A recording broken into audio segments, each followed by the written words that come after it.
नमस्कार, city post live के इस खास प्रेस का राजनीतिक हलचल में आपका स्वागत है। मैं हूं श्रीकांत प्रत्युष। आज की बड़ी खबर यह है कि बीजेपी के प्रदेश अध्यक्ष नित्यानंद राय ने अपना नामांकन पर्चा दाखिल कर दिया है।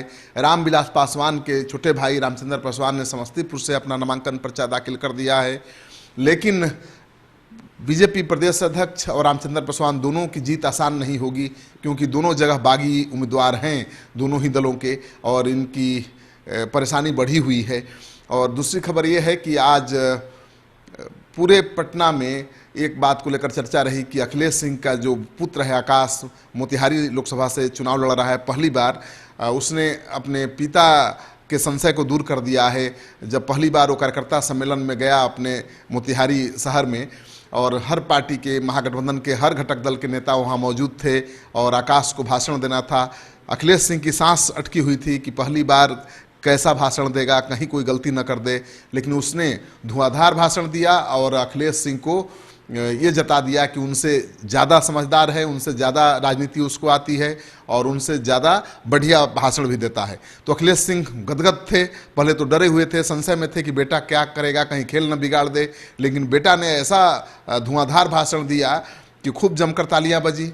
लेकिन वहाँ पर कुछ कन्फ्यूजन भी हुआ और एक विधायक को बोलने का मौका नहीं मिला, तो उसके समर्थकों ने हो हंगामा मचा दिया, लेकिन अखिलेश सिंह ने तुरंत शांत कर दिया और सब ने कहा कि हम एकजुट हैं, महागठबंधन एकजुट है। और हमारे बारे में ये अफवाह फैलाई जा रही है बीजेपी के प्रत्याशी राधा मोहन सिंह के द्वारा, क्योंकि उनको डर है कि अब दमदार प्रत्याशी आ गया है, मुकाबला कांटे का है और वो चुनाव हार सकते हैं। इसलिए अखिलेश सिंह के बेटे आकाश के बारे में वो गलत खबरें फैला रहे हैं और ये अफवाह फैला रहे हैं कि महागठबंधन के घटक दलों के नेता या विधायक काफ़ी नाराज हैं अखिलेश सिंह के बेटा को प्रत्याशी बनाए जाने से, लेकिन ऐसी कोई बात नहीं है। महागठबंधन के घटक दलों के तमाम विधायक नेता वहां पर जुटे और सब ने एक स्वर से कहा कि मुकाबला अब कांटे का होगा, दमदार प्रत्याशी मैदान में आ गया है।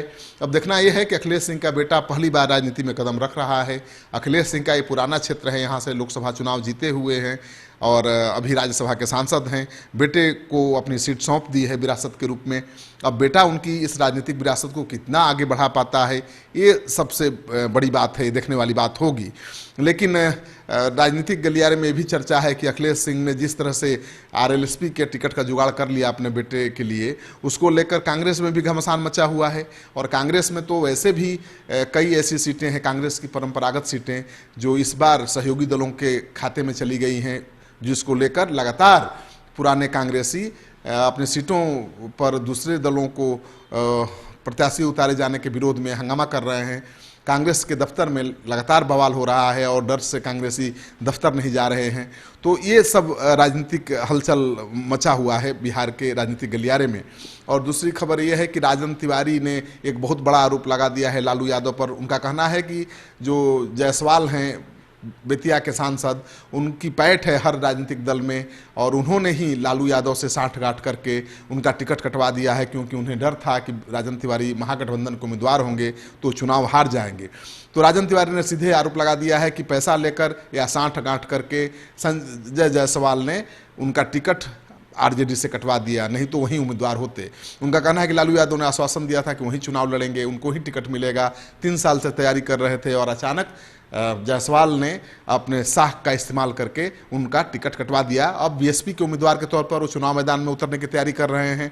राजन तिवारी लोगों से अपील कर रहे हैं, लोगों के बीच जा रहे हैं, उनका मूड भांप रहे हैं और दावा कर रहे हैं, ताल ठोक रहे हैं कि बीजेपी के प्रत्याशी को कोई अगर हरा सकता है तो वही हरा सकते हैं।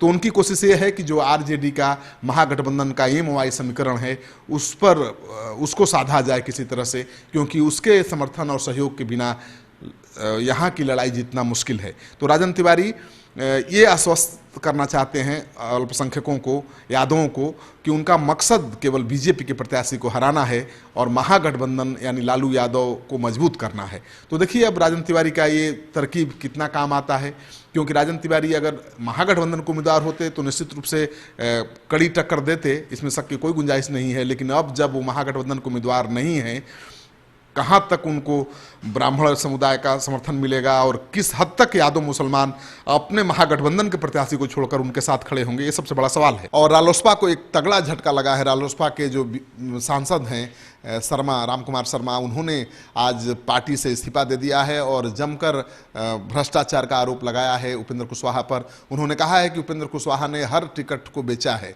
और कई टिकट को तो कई बार बेच दिया है। उन्होंने कहा कि मोतिहारी सीट को उन्होंने प्रदीप मिश्रा को बेचा था, फिर इसके बाद उस सीट को बेच दिया अपनी पार्टी के राष्ट्रीय प्रवक्ता माधव आनंद के हाथ, और माधव आनंद को भी दरकिनार कर दिया। और अब सबसे बड़े उद्योगपति अखिलेश सिंह, कांग्रेस के नेता हैं, उनके बेटे आकाश को ये टिकट बेच दिया है। तो उन्होंने काफ़ी गंभीर आरोप लगाए हैं और दावा किया है कि ये सारे आरोप समय आने पर साबित होंगे, प्रमाणित होंगे और उपेंद्र कुशवाहा बेनकाब होंगे। तो उपेंद्र कुशवाहा के दल में लगातार टूट होती रही है। कई बड़े नेता, कदावर नेता उनको छोड़कर जा चुके हैं। उन पर भ्रष्टाचार के आरोप उन्हीं के पार्टी के नेता, उनके दाहिना हाथ माने जाने वाले प्रदीप मिश्रा से लेकर रामकुमार शर्मा लगा चुके हैं। रामकुमार शर्मा सांसद हैं और अंतिम समय तक उपेंद्र कुशवाहा के साथ इस उम्मीद के साथ खड़े रहे कि उनको सीट मिलेगी। सीट तो 5 मिल गई उपेंद्र कुशवाहा को, लेकिन रामकुमार शर्मा की सीट वो नहीं बचा पाए।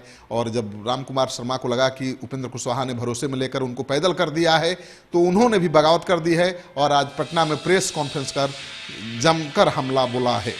आपको ये खबर अच्छी लगे तो दोस्तों के साथ खूब इसको शेयर करिए। अगर आपने अब तक हमारा यूट्यूब चैनल सब्सक्राइब नहीं किया है तो जरूर कर लीजिए। आपका सहयोग समर्थन लगातार मिल रहा है, उसके लिए बहुत बहुत आभार। नमस्कार।